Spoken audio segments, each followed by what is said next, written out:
All right, y'all, what's going on? It's Combo Breaker 99. I am back with another video. All boxing, everything. Make sure y'all subscribe. All right, y'all, it is fight week. It is fight week. We're just a few days away from the fight everybody's been looking forward to. I know y'all been talking about this fight. Y'all been asking me about it. Y'all been saying, hey, yo, Combo, you got to talk about this fight. We looking forward to it. You know, y'all been saying, look, I'm ready for this Terence Crawford, David Avanesyan fight. No, man, but seriously, yeah, we're a few days away from Terence Crawford versus David Avanesyan. And, I just really myself found out who all was on the card. I had to go back and pull it up. And I saw the poster, which I posted up on my other channel because, I'm a follower of MMA. And I saw that Chris Cyborg was the co-main event, and she's just coming into boxing. This is her second fight, so I was a little surprised at that, because, yeah, she's a pound for pound great in WMMA, but pound for pound in WMMA and MMA is different than boxing, right? And how you put together a card in boxing is different than MMA, right? Because the boxing fans don't really know who Chris Cyborg is, or they just don't follow women's MMA. Hell, most of the boxing fans don't even follow women's boxing half the time, right? They're still trying to get accustomed to women in boxing. So yeah, when I saw that, I was just like, oh wow, of course that interests me because I'm an MMA fan. But overall, when I just looked over the card, I was like, no knock to any of the fighters on the card because, a lot of these guys are still on the come up. But that's the thing, you got a lot of unknowns on this card that not a lot of people are going to be dying to see, right?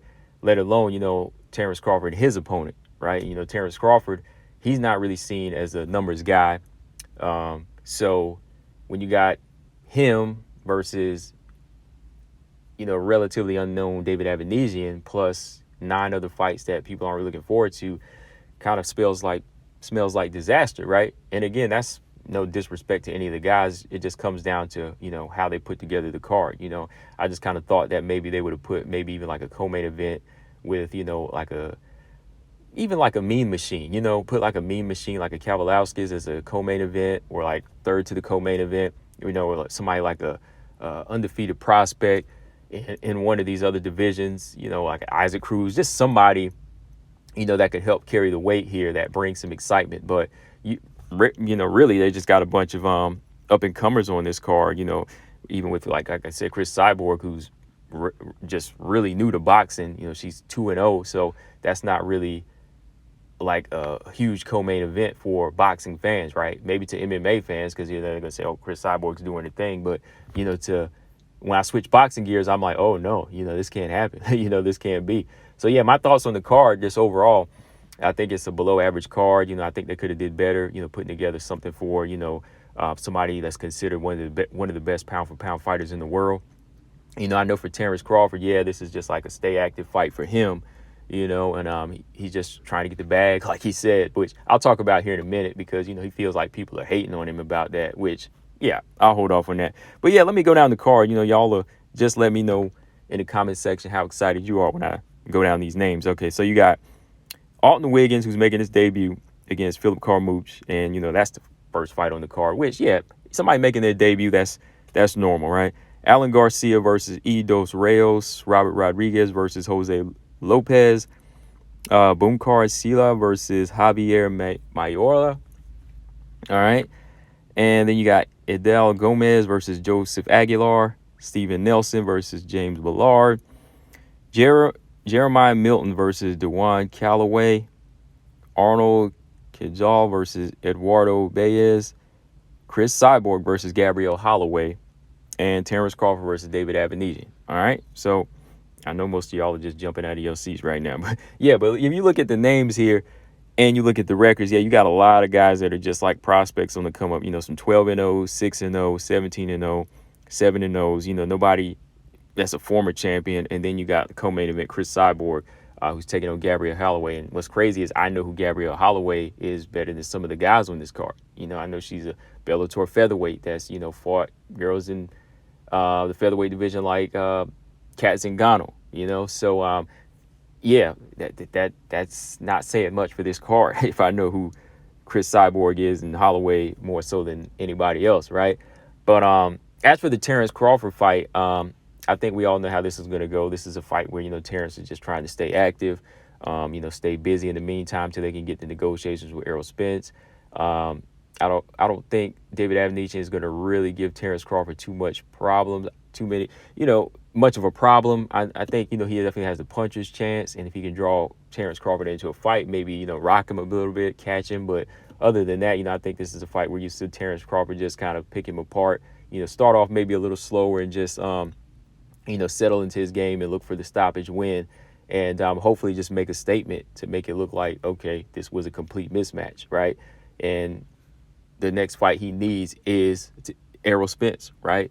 And like I was saying earlier, whenever Terence Crawford did his interview and he talked about how people were kind of hating on him because he's getting the bag, it's like, no, we're not hating on you getting the bag. It's the fact that, you kind of lowered your standards here. Like the money is no issue to me. Like I want to see fighters get this. I come from that era, where I've seen a lot of fighters, make big money for their promoters and make big, profits for, the city of Vegas and, make big, just put out a lot of merchandise and just make a big brand for themselves, but they never got the rewards. They never reaped the rewards. They never got that type of money, right? So to see Terrence get a $10 million payday, which is like 5 times or 10 times more than some of these other fighters were able to actually get their hands on, I don't have no problem with that.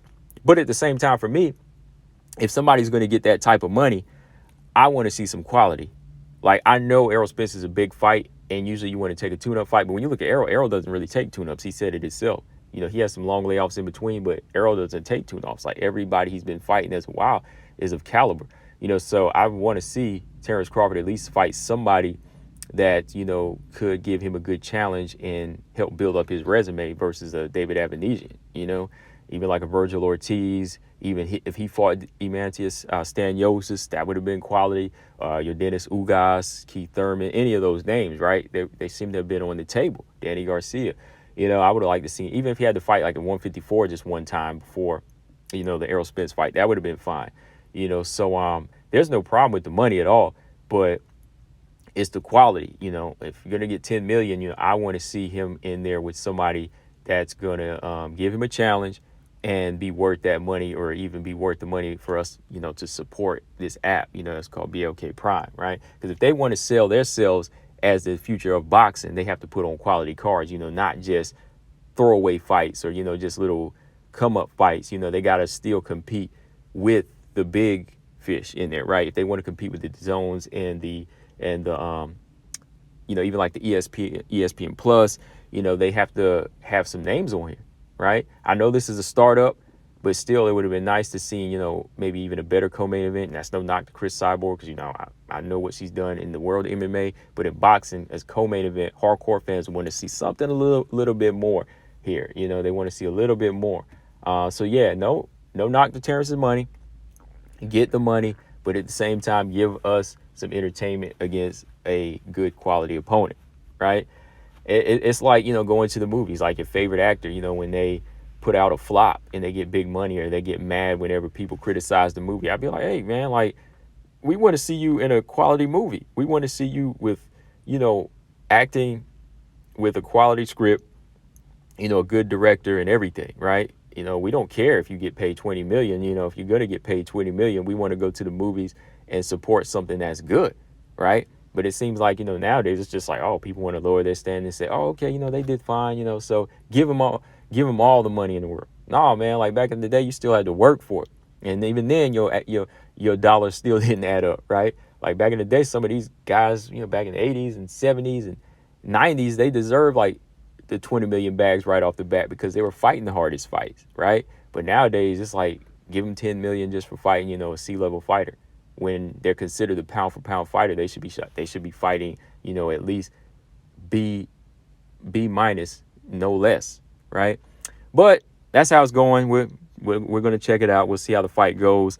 Overall, the card, like I said, is below average. I would like to see some, maybe even a former champion or two thrown in there. Sign over some free agents up in here and really sell this thing. Because Terrence, amongst the analysts and the hardcore fans and the boxers in the world, the boxing brotherhood, they all know Terence is a great fighter. You know, he's a good fighter. But star power, you know, you need some names in there that's going to help push this card and help sell it. All right. But yeah, Chris Cyborg, though, you know, shout out to her. You know, she's trying to get her career going in the boxing world, and I'm not going to knock her for getting hers. You know, if she can get on a co-main event with Crawford, this is going to push her in the right direction for where she's going. 2 fights in, and she's there. So, yeah, guys, let me know what y'all think. Make sure y'all subscribe. Maybe I'll do a little live later, and we can talk about it. Combo Breaker 99. Make sure y'all subscribe. I'm out. Peace.